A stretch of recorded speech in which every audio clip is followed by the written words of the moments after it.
Hi guys, thanks for tuning in. It's Daniel again here in British Columbia, Vancouver, Canada. Take a look behind me. It's a beautiful day and beautiful scenery today. And today a bit unusual, and sorry for my shaky hands. I just came back from the gym. But I wanted to show you a 2013 Ford Focus that I just purchased. So this vehicle right here, very different from what I normally bring to you. It is not a Subaru. And this vehicle specifically I bought as kind of an experiment to try to use it as a car rental for Turo.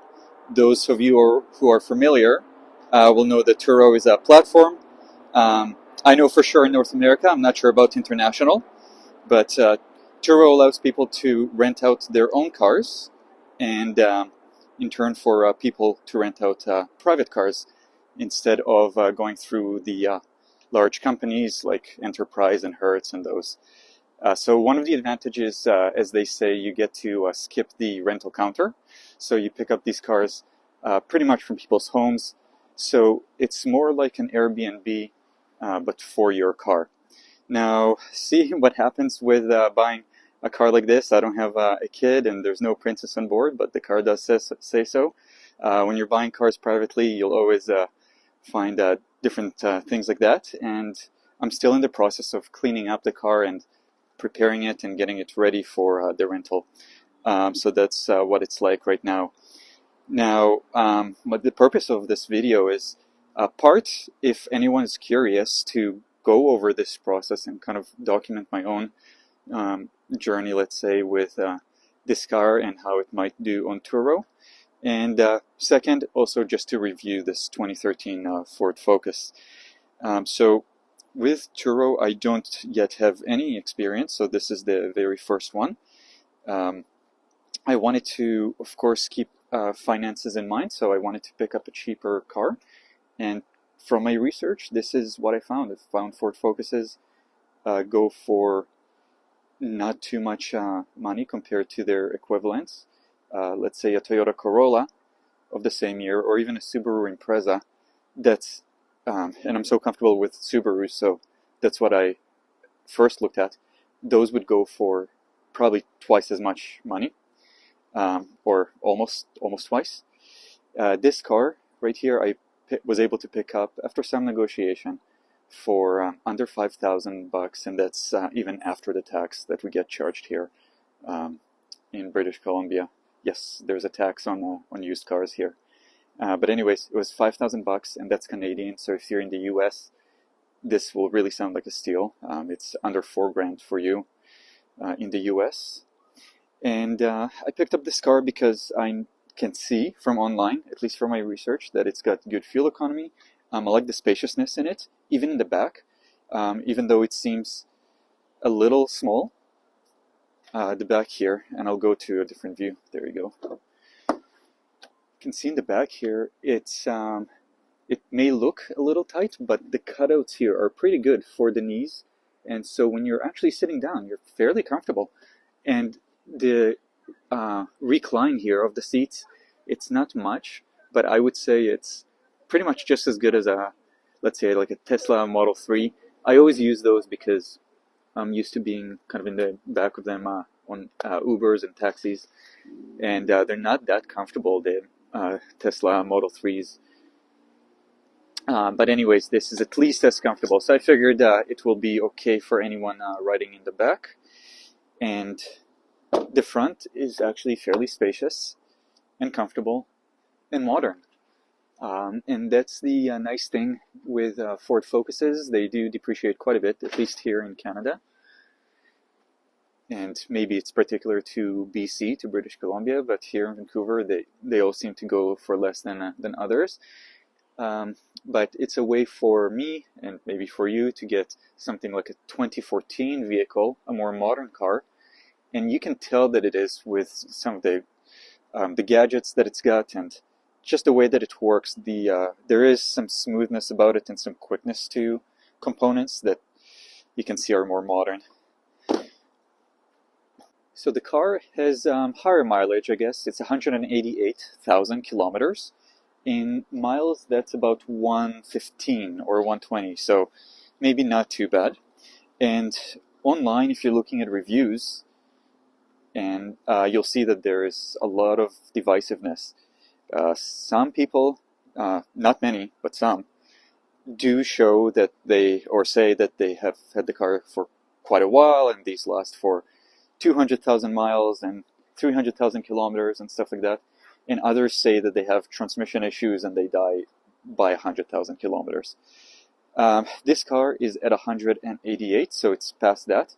And when driving it, it drove quite smooth, and the engine felt okay, the transmission felt okay. And the other components actually felt surprisingly good. So there was some maintenance done by the previous owner, and you can see even by the body that, just whoever owned it cared for it. Might be a ding here and there, but the tires, even though they look a little worn on the sidewall, they're only like 4 years old, not even. And the inside was fairly clean. Now, I'll see if I can add some photos here of what the car was like when I first picked it up, which was just yesterday. And like I said, I bought it privately. And when you buy a car private, you never know what you'd get. And the car was actually fairly dirty, especially inside. And so that was first step, just to give it a clean. I went to a 24-hour car wash right away and spent 2 hours cleaning, treating, scrubbing, vacuuming the inside. Even here, you can see it's quite a bit cleaner now. By the way, when I picked up this car, other than test driving it and reading online and just listening to what the seller told me and trusting him, there wasn't much that I went by. Did I get an inspection? Nope. I didn't even get a Carfax, although I do know that the car is clean titled. It's not a rebuilt vehicle. I like to look down here always when buying a used car to make sure that there's no moisture, no water. And I saw that there was none here. I saw that the tools are still there, the original tools with the spare tire. And this underneath looked fine. So that's a good sign. It just means that it wasn't used much, and that there's no moisture and there's no leakage around here. Other than that, checking all the lights, the latches, all that kind of stuff, everything pretty much worked. Everything worked. No, everything did work, so I shouldn't say pretty much. And it worked well. The car has a couple of limitations with the tech and the Bluetooth inside. I'll try to go over that in a bit. But other than that, I'm fairly happy overall. One of the main issues with these vehicles, Ford Focuses, from what I saw online, is the transmission. I'll pop the hood here so that you can see what I'm talking about. But the transmission apparently has issues too, where it hesitates, sometimes just stalls, and has a hard time to get going in the city. This is fun to open with one hand. Alright, let me do this first. Alright, here we are with the hood open. So yeah, the engine felt okay. The transmission, I'm not sure exactly if it's a clutch type transmission, that's what it feels like, or if it's a specialized type of transmission, but it feels kind of like a dual clutch, like a DCT. I'm not sure if that's the case, but in any ways, they online people say that they kind of like hesitate, they stall, and sometimes they don't start or run correctly. I didn't have that issue during the test drive, so I felt pretty good about it. I did test drive another Ford Focus where the transmission did feel more rough. And I didn't see that here with this unit, so I felt good about it overall. But that's something that I'm going to watch, and I've already looked at a few, solutions and possible causes. And one thing people say is, some mechanics say, is that they believe that a lot of the issues caused with the transmission could have to do, or upon startup, could have to do with the battery and the way that it is grounded right here. And this part, you can see the whole thing is, the ground connection is painted from factory, where it should be a metal surface apparently in order for it to ground better. Otherwise it's just the threads that are really creating that grounding connection. So they say to remove this and scrape it off and sand it down to bare metal so that there's better contacts, and that way apparently a lot of the issues can be solved because the whole car works better with that better electrical connection. Whether that's true or not, I'm not sure, and I'm not sure if my car specifically, this unit, needs it or not, but I'll give it a go, and I'll probably update there on in another video.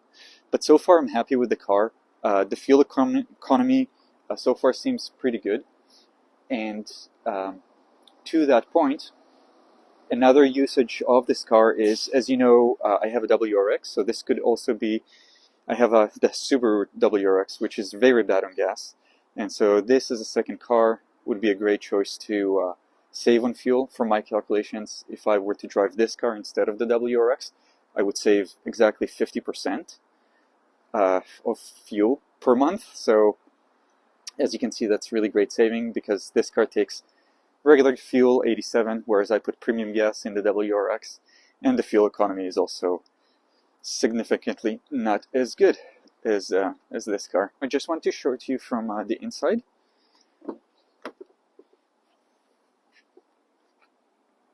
Checking out on the inside is where you can see that it's a bit more modern, and that's where it's surprising to be driving, a car this affordable, I guess you could say, or just at least under 5K, let's call it that, and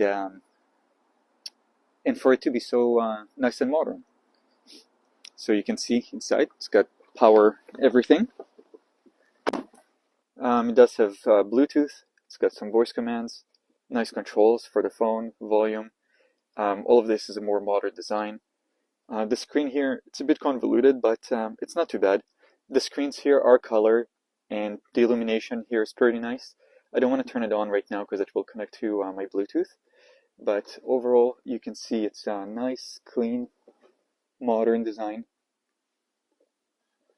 overall. And yeah, I gotta say, I'm pretty happy with it so far. The only thing that's kind of funny with this car is even after you're connected to Bluetooth, every time you turn on the car, you have to press here, or you have to go through here in order to connect from the phone function to the media function of your phone, which is a bit bizarre, but that's how it is on this car.